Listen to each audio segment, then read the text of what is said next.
نحمده ونستعينه من يهده الله فلا مضل له ومن يضلل فلا هادي له وأشهد أن لا إله إلا الله وحده لا شريك له وأشهد أن محمدا عبده ورسوله فإن خير الكلام كلام الله وخير الهدي هدي محمد وشر الأمور محدثاتها وكل محدثة بدعة وكل بدعة ضلالة أما بعد மதிப்பிற்கும் அன்பிற்கும் உரிய சகோதர சகோதரிகளே, ரமலான் மாதம் நாம் அறிந்த ஒன்று. அந்த மாதத்திலே நாம் இருக்கின்றோம். அதிகமாக ஓதப்படக்கூடிய 2 குர்ஆன் வசனங்கள், மிக பெரும்பாலும் அடிக்கடி நீங்கள் செவிமடுக்கக்கூடிய 2 வசனங்கள். ஆனால் இந்த வசனத்திலே நாம் எந்த அளவு கவனம் செலுத்தினோம் என்ற விடயத்தின்பால் கவனத்தை செலுத்த நினைவூட்ட விரும்புகின்றேன். ஏனென்றால் இந்த 2 வசனங்களிலும் அல்லாஹ் கூறுகின்ற உண்மை, இதனை விட எமது வாழ்க்கையில் வேறு ஒரு நோக்கம் கிடையாது. மரணத்தின் பின்னர் எமக்கு கேள்வி கணக்கு இருப்பது எங்களுக்கு தெரியும். ஆனால் அதன் பாரதூரமான விளைவு பற்றி நாம் சரியாக உணர்வதில்லை. மிக கருணையாளனான அல்லாஹ் மிகச் சிறிய இலகுவான ஒரு பரீட்சையை வைத்திருக்கின்றான். மிக இலகுவாக நாம் வெற்றி பெற முடியும். ஆனால் இந்த குறுகிய கால வாழ்க்கைக்குள் ஒவ்வொரு உலகிலுள்ள அழிந்து போகக்கூடிய விடயமும் எம்மை ஈர்த்து கொண்டிருக்கும். நாம் தெரிந்த உண்மைகளை நாம் மறந்து விடுகிறோம். இப்போது நாம் உங்களுக்கு நினைவுபடுத்துகின்ற இந்த 2 வசனங்களிலும் உள்ள உண்மை, இந்த ஒன்றை மாத்திரம் நாம் உணர்ந்து செயல்பட்டால் இந்த உலக வாழ்வு கூட நாம் நினைக்காத ஒரு இன்பமான வாழ்க்கையாக மாறும். அதனை தாண்டி எப்போதுமே நாம் பேசுகின்ற இந்த இஸ்லாம் என்ற விடயம் மிக இலகுவாக நாம் புரிந்து கொள்ள வேண்டிய அடிப்படை உண்மையை அல்லாஹ் உணர்த்துகின்றார். இப்போது பாருங்கள், நீங்கள் அடிக்கடி செவிமடுக்கின்ற அந்த 2 வசனங்கள். 2வது அத்தியாயத்தின் 185வது வசனம், ஷஹரு ரமதான் அல்லதி உன்சில ஃபீஹில் குர்ஆன். இந்த ஷஹரு ரமதான் என்பது எந்த மாதத்தில் இந்த அல் குர்ஆன் இறக்கப்பட்டதோ அந்த மாதம் ரமதான் மாதம் என்று குர்ஆன் குறிப்பிடுகிறது. நேர்வழி காட்டியாக இந்த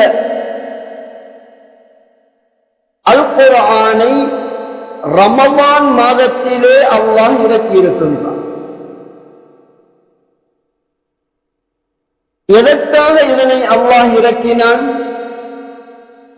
ஹுதல் லின்னாஸ், எந்த சுவனத்தில் இருந்து நாம் வெளியேற்றப்பட்டோமோ அந்த சுவனத்தின்பால் வழிகாட்டுகின்ற நேர்வழிகாட்டியாக இதனை தந்திருக்கின்றான். நேர்வழியையும் வழிகேட்டையும் பிரித்தறிவிக்கின்றது என்றால் குர்ஆனிலே அது இருக்கின்றது. எனவே இந்த ரமலானை அடைகின்றவர்கள் அதிலே நோன்பு நோட்டுக் கொள்ளுங்கள் என அல்லாஹ் கூறுகின்றார். எனது இந்த உபதேசத்தின் தலைப்பாக முஸ்லிம்கள் ஏன் நோன்பு நோக்க வேண்டும் என்ற தலையங்கத்தை நான் ஏற்படுத்தியிருக்கின்றேன். தீனை கற்றுக்கொள்ளுகின்ற முறைமை எப்படி இந்த வசனங்களை அடிக்கடி நீங்கள் கேள்விப்பட்டிருக்கின்றீர்களோ, நீங்கள் மிகவும் அறிந்த ஒரு ஹதீஸ் எது? ஈமான் என்றால் என்ன, இஸ்லாம் என்றால் என்ன, இஹ்சான் என்றால் என்ன என்று நபியுடைய ஒரு சபையிலே ஒரு மனிதர் வந்து நபியிடம் கேள்வி கேட்டார். நபி அவர்கள் பதில் கொடுத்தார்கள். சுருக்கமாக நான் சொல்லுகின்றேன், உங்களுக்கு தெரிந்த ஹதீஸ். நபி அவர்கள் பதில் கூறிய போது கேள்வி கேட்ட அந்த மனிதர், ஆம் நீங்கள் சரியாகத்தான் சொன்னீர்கள் என்று, அது சரி என்றும் கூறினார்கள். ஆச்சரியம் அல்லவா? தெரியாத ஒருவர் தான் கேள்வி கேட்பார். கேள்வி கேட்டவரே உங்களுடைய பதில் சரி, உண்மையைத்தான் சொன்னீர்கள் என்று சொல்லுவதென்றால் ஆச்சரியம். அந்த மனிதர் போனதன் பிறகு சஹாபாக்கள் கேட்டார்கள், கேள்வியும் கேட்கின்றார், நீங்கள் சொன்னது சரிதான் என்று ஊர்ஜிதமும் படுத்துகின்றார், இது எப்படி?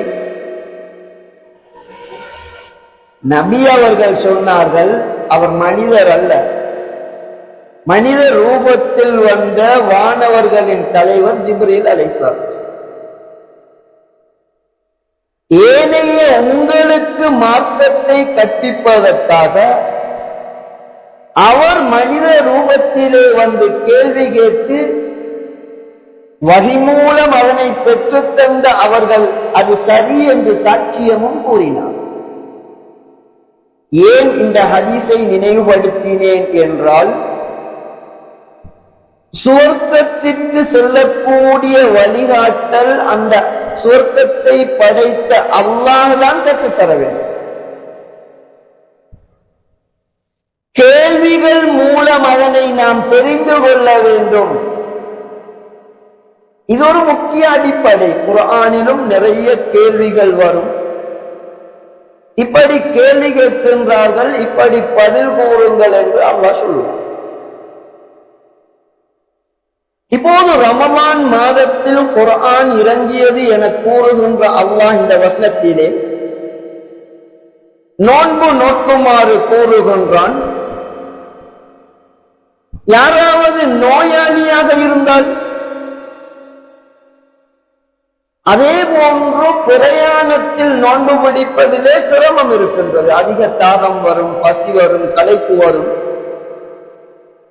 மிக கருணையாளனான அல்லாஹ் ரமலானிலே நோன்பு பிடிப்பது கடமையாக இருந்தாலும் எங்களுடைய பலவீனம், பசி, தாகம், தளர்ச்சி அடைவது, இவற்றை கூட இதிலே எங்களை சிரமப்படுத்தாது. நோய், பிரயாணம், தாராளமாக ரமலானிலே நாம் விரும்பினால் நோன்பை விட்டு விடலாம். ஆனால் 29 30 அந்த எண்ணிக்கையை நாம் கட்டாயம் பூரணப்படுத்த வேண்டும் என கூறிவிட்டு, வலிதுகப்பிருல்லாஹ அலா மா ஹதாக்கும் வலஅல்லக்கும் தஷ்குரூன், விசுவாசிகள் மீது நோன்பு கடமை என கூறிய அல்லாஹ் 2 காரணங்களை கூறுகின்றார். ஒன்று, இவ்வாறு நோய், பிரயாணம் காரணமாக நீங்கள் நோன்பு விட்டாலும் அந்த எண்ணிக்கையை பூரணப்படுத்த வேண்டும். ஏன்? அல்லாஹ் கூறுகின்றான், உங்களை அவன் நேர்வழிப்படுத்தியதற்காக ஏன் நோன்பு நோக்க வேண்டும்? விசுவாசிகள் மீது நோன்பு கடமை என கூறுகின்ற அல்லாஹ் நோன்பின் மூலம் ஏற்பட வேண்டிய ஒரு மாற்றத்தை இதற்கு முன்னால் உள்ள வசனத்தில் கூறுகின்றார். அதுவும் ஓரளவாவது மக்களுக்கு சொல்லப்படுகின்றது. அதனையும் நாம் கவனம் செலுத்த வேண்டும். விசுவாசிகள் ஏன் நோன்பு நோக்க வேண்டும் என்றால், ஒரு மனிதன் ஒரு முஸ்லிமாக மாறிவிட்டால் அதைவிட பெரிய ஒரு அருட்கொடை கிடையாது. இந்த உலகத்திலே நாம் அனுப்பப்பட்டது நாம் ஒரு முஸ்லிமாக வாழ்ந்து மரணித்தால் நாம் நினைத்து கூட பார்க்க முடியாத மிகப்பெரிய இன்பத்தில் நாம் நிலையாக இருப்போம். சிறந்த தங்குமிடம், சிறந்த உணவு, சிறந்த ஆடை, உலகில் உள்ள எந்த பிரச்சனையும் உங்களுக்கு இருக்காது. உலகில் உள்ள வயது முதிர்ச்சி என்பது கூட இருக்காது. ஒரு உதாரணம், வீட்டை விட்டு நாம் வெளியிலே சென்று விட்டு வந்தால் உடல் சோர்ந்திருக்கும், அழுக்குகள் படிந்திருக்கும், பல பிரச்சனைகள் இருக்கும். ஆனால் ஒரு முஸ்லிமாக வாழ்ந்து மரணித்து விட்டால் சுவனம் அல்லாஹ்வுடைய அருளை கொண்டு கிடைத்து விட்டால் நாம் எங்களது இன்பத்திற்காக, தேவைக்காக அல்ல, உலகை போன்று நாம் சந்தைக்கு சென்று விட்டு வருவோம், எங்களுடைய அழகு இன்னும் அதிகரித்து. சுபஹானல்லாஹ், எப்படியான ஒரு வாழ்க்கை! ஆனால் அதற்குரிய இலகுவான வழி என்ன? ஒரு காலத்திலே ஏழைகளின் பசியை உணர்வதற்காக நோன்பு நோக்க வேண்டும் என கூறுவார். ஆம், ஏழைகளின் சிரமத்தை கட்டாயம் உணர வேண்டும். ஏழைக்கு உணவளிப்பதென்பது தனக்கே உணவளித்தது போன்று என்று அல்லாஹ் சொல்லுகின்றான். சிறப்பானது. ஆனால் முஸ்லிம்கள் நோன்பு நோட்பது ஏழைகளின் பசியை உணர்வதற்காகவா? அல்லாஹ் இந்த வசனத்திலே கூறுகின்றான், 2வது அத்தியாயத்தின் 185வது வசனம், நோய் காரணமாக விட்ட நோன்பை கூட நீங்கள் பிடிக்க வேண்டும் என்று கூறுவது லா யுரீது பிக்குமுல் உஸ்ர், உங்களுக்கு சிரமத்தை அவன் விரும்பவில்லை. நீங்கள் பசியோடு இருப்பதால் அல்லாஹ்வுக்கு எந்த லாபமும் இல்லை. ஏன் நோன்பு நோக்க சொல்லுகின்றான் என்றால், வலித்து தக்பீருல்லாஹ அலா மா ஹதா,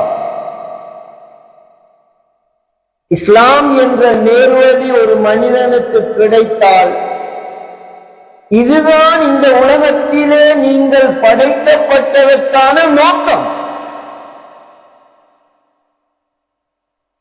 நீங்கள் பெருமதியை சரியாக உணராவிட்டாலும் மிகப்பெரிய வெற்றி ஒரு முஸ்லிமாக வாழ்ந்து மரணிப்பது.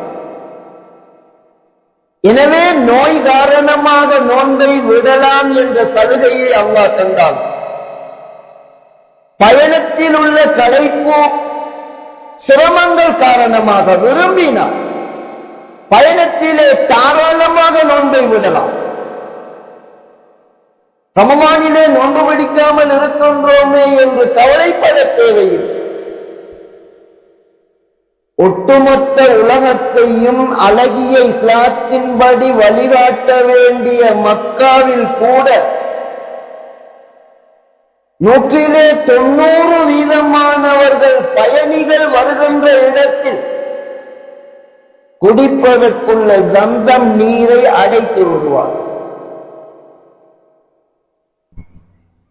கவலைக்குரிய விடயம், அல்லாஹ்வும் நபி அவர்களும் தந்த அழகான இலகுவான இஸ்லாம் இன்று மக்களிடம் இல்லை. நபி கொண்டு வந்த அந்த அழகான இலகுவான இஸ்லாத்தை தான் அல்லாஹ்வுடைய திருப்தியை மட்டும் நோக்கமாக கொண்டு மக்களுக்கு போதித்துக் கொண்டிருக்கின்றோம். எமது வார்த்தைகளோ எமது தீர்ப்புகளோ அவசியம் கிடையாது. நாம் எல்லோரும் நபியை ஏற்றுக்கொண்டதாக கூறுகின்றோம். நபியின் இலட்சிய வாழ்வு எம்மிடம் இருக்கின்றதா? நபியுடைய தொழுகை இருக்கின்றதா? நபி அவர்களுடைய பண்பு இருக்கின்றதா? நோன்பு என்றாலே சண்டைக்கு வருபவன் எந்த காரணமும் இன்றி சண்டைக்கு வந்தால் அனசாயின்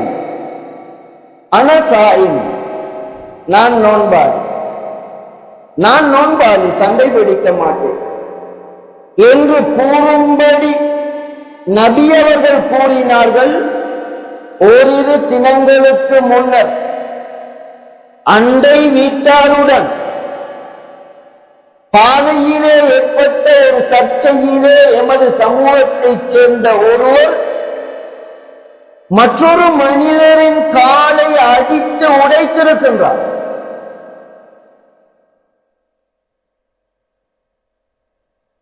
அல்லாஹ் எங்களுக்கு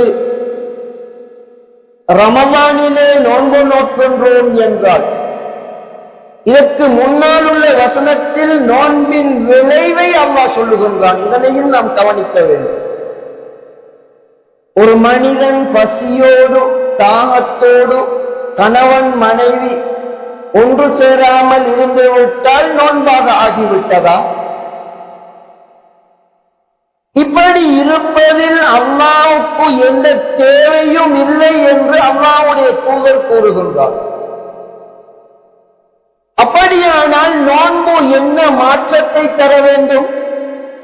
லஅல்லக்கும் தத்தகூன், அல்லாஹ் தடுத்த அந்த வரம்புகள், அதற்கு வெளியிலே நீங்கள் செல்லாத மனிதர்களாக மாற வேண்டும். எனவே எல்லா மனிதர்களுக்கும் ஆரம்பத்தில் இருந்து இந்த நோன்பு கடமையாக்கப்பட்டதாக அல்லாஹ் சொல்லுவது. நோன்புக்கு உயிர் இருக்க வேண்டும், செத்த நோன்பாக இருக்கப்படாது. நோன்பிற்கு உயிர் இருக்க வேண்டும். அந்த உயிர் என்ன? ஏனைய நேரங்களில் நாம் பாவம் செய்தாலும் அதற்கு மிகச்சிறந்த உதாரணம் தான் ஒரு மனிதர் காரணமே இல்லாமல் உங்களோடு சண்டைக்கு வருவார். உங்களுக்கு சண்டை பிடிக்கின்ற அளவு தைரியம் எல்லாம் இருக்கும். நீங்கள் என்ன சொல்ல வேண்டும்? அனசாயின், நான் நோன்பாளி, நான் சண்டை பிடிக்க மாட்டேன். இந்த அளவு நோன்பு எங்களை மாற்றினால் தான் உயிருள்ள நோன்பு. நான் முன்னால் சொன்ன சம்பவம்,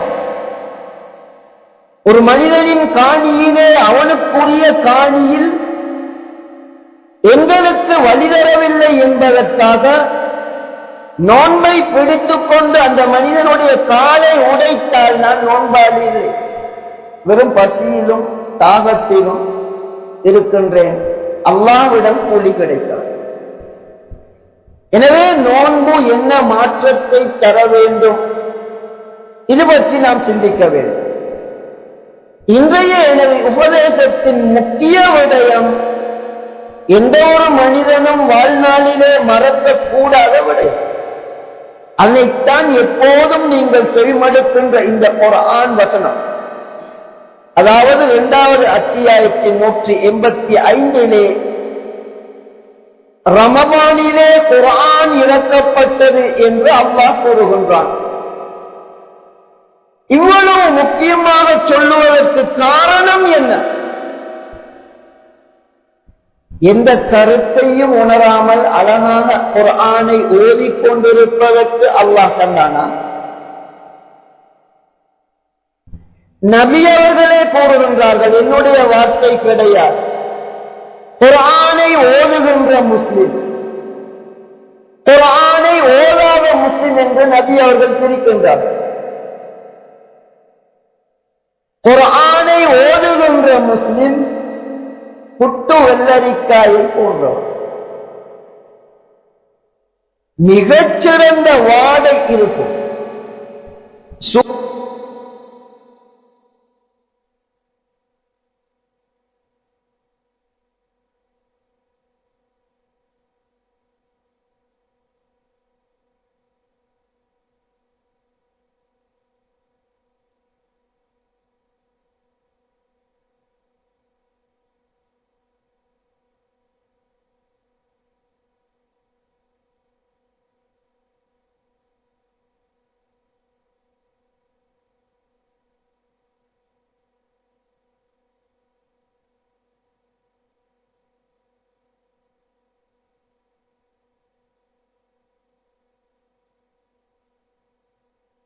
என்றால் நாம் எல்லோரும் எதிர்பார்க்கின்ற அந்த சுவனத்தை சென்றடைவது. எனவே என்னுடைய இந்த சிறிய உபதேசத்திலே, இந்த ஊரிலே இந்த ஜமாத்துல் முஸ்லிமீனின் அழைப்பு உங்களுக்கு கிடைக்கின்றது என்றால் இது மிகப்பெரிய ஆர்வம், இது மிகப்பெரிய ஆர்வம். நோன்பு நோட்பது எதற்காக என்பதற்குரிய பதிலை அல்லாஹ் சொல்லுகின்றான். ஒன்று, உங்களுக்கு அல்லாஹ் நேர்வழியை தந்ததற்காக அல்லாஹ்வை பெரிதுபடுத்த வேண்டும். எப்படி அல்லாஹ்வை பெரிதுபடுத்துவது? சிறந்த திக்ர்களிலே ஒன்று அல்லாஹு அக்பர், அல்லாஹ் பெரியவன் என்பது கருத்து. தொழுகைக்கு பின்னால் சொல்லுங்கள், மலைகளிலே ஏறி செல்லும் போது சொல்லுங்கள், உங்களுடைய சாதாரண நேரங்களிலே நீங்கள் அதிகம் இந்த செய்ய வேண்டிய திக்ர்களில் ஒன்று அல்லாஹு அக்பர். எனவே இந்த உலக வாழ்க்கையில் ஒரு முஸ்லிம் ஏன் நோன்பு பிடிக்க வேண்டும் என்றால், வாழ்க்கையின் நிரந்தர வெற்றி ஒரு முஸ்லிமாக அல்லாஹ்வுடைய தீனை பின்பற்றும் பாக்கியம் கிடைக்கின்றதா? இதற்காக நீங்கள் அல்லாஹ்வை பெரிதுபடுத்த வேண்டும். இரண்டாவதான அல்லாஹ் சொல்லுகின்றான், வலஅல்லக்கும் தஷ்குரூன், நீங்கள் நன்றி செலுத்த வேண்டும். நன்றி செலுத்துவது என்பது மனிதனின் மிக உயர்ந்த பண்பு. அல்லாஹ் தனக்கு நன்றி செலுத்துவதை விரும்புகின்றான். தன்னோடு சேர்த்து உங்களுடைய பெற்றோர்களுக்கும் நன்றி செலுத்துங்கள் என அல்லாஹ் கூறுகின்றான். நபி அவர்கள் இஸ்லாம் கற்றுக் கொடுத்த அந்த நபி தோழர்கள் பிறரால் தங்களுக்கு நன்மை கிடைத்த போதோ அவர்கள் ஜஸாக்கல்லாஹு கைரன், அல்லாஹ் உங்களுக்கு நலவை தருவானாக என்று நன்றி செலுத்தினார்கள். அல்லாஹ் தன்னுடைய உயர் பண்புகளை முஸ்லிம்கள் கடைபிடிப்பதன் மூலம் தங்களுடைய அந்தஸ்துக்களை அவர்கள் உயர்த்தி கொள்ள வேண்டும் என்று அல்லாஹ் வழிகாட்டுகின்றார்.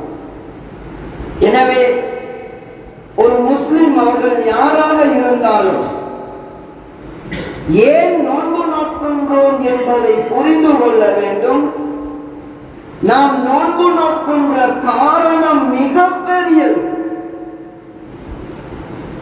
ஒரு முஸ்லிமை பொறுத்தவரையில் அதனை விட பெரிய காரியம் இருக்க முடியாது. அது என்ன என்றால், நாம் இழந்துவிட்ட இந்த சுவனத்தை அடைந்து கொள்வதற்கு ஒரே வழி அல்லாஹ்வுடைய இஸ்லாம் என்ற அந்த நேர்வழியை பெற்றுக் கொள்வதாகும். ஹிதாயத்து கிடைப்பது என்று சொல்லுவார். இங்கே நாம் கசப்பாக இருந்தாலும் கண்டிப்பாக நான் சொல்ல வேண்டிய இறுதியான ஒரு உண்மை, இன்று உலகமே அல்லோல கல்லோலப்பட்டுக் கொண்டிருக்கின்றது. மனிதனுக்கு அல்லாஹ் எந்த அளவு சக்தி கொடுத்திருக்கின்றான் என்றால், ஒரு அணு ஆயுதத்தை பயன்படுத்தினால் எத்தனையோ நாடுகளிடம் எத்தனையோ அணு ஆயுதங்கள் இருக்கின்றன. ஒரு சில வினாடிகளில் மனித இனம் அழிந்துவிடும். அந்த அளவு மனிதன் பயங்கரத்திலே ஈடுபட்டுக் கொண்டிருக்கின்றான். ஈரான் என்ற மிக உறுதியான நாட்டின் ஆன்மீக தலைவரை கொன்றுவிட்டார். அவர் கூறிய இறுதியான செய்தி என்ற ஒன்று பரவுகின்றது. அந்த உண்மையை சொல்லி இந்த உபதேசத்தை நிறைவு செய்கின்றேன். இன்று கலிமா சொல்லுகின்ற எமது சமூகம், இது என்னுடைய வார்த்தை அல்ல, ஈரானிலே கொல்லப்பட்ட ஆன்மீக தலைவர் அவர் கூறிய வார்த்தையாக சமூக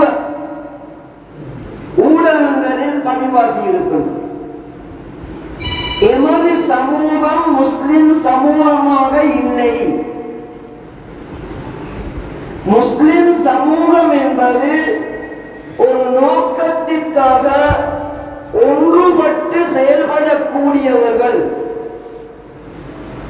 முஸ்லிம்கள் என கூறுகின்ற எம்மிடம் பல நாடுகள் இருக்கின்றது.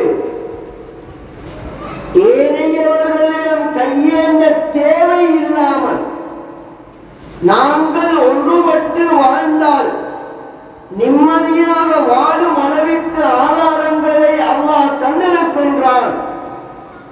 இருந்தும் கூட நாம் அப்படி செயல்படாததால் நாம் முஸ்லிம் சமூகம் கிடையாது என்று கூறிவிட்டு அவர் மரணித்து சென்றிருக்கின்றார். 100% நீதத்தோடு அவர் உண்மையை கூறியிருக்கின்றார்.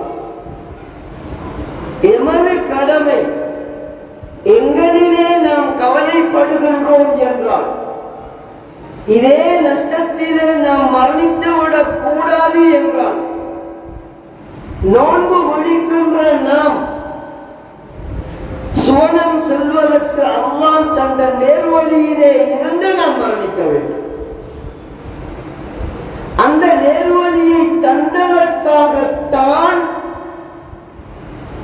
அல்லாஹ்வை பெருமைப்படுத்தி அவனுக்கு நன்றி செலுத்தும் பொருட்டு இந்த நோன்பை நோக்க வேண்டும் என்று அல்லாஹ் கூறுகின்றார். எனவே இஸ்லாத்தின் அடிப்படை அம்சங்களில் ஒன்று முஸ்லிம்கள் நோன்பு நோக்க வேண்டும் என்று அல்லாஹ் கடமையாக்குகின்றான். எல்லா காலங்களிலும் இது கொடுக்கப்பட்டது என கூறுகின்றான். நோன்பு முடிக்கின்ற ஒருவருக்கு அல்லாஹ்வை பற்றிய அச்சம் ஏற்பட வேண்டும். இந்த ரமலான் மாதம் முழுவதும் நாம் நோன்பு நோற்பது ஒன்று அல்லாஹ்வை பெரிதுபடுத்த வேண்டும்.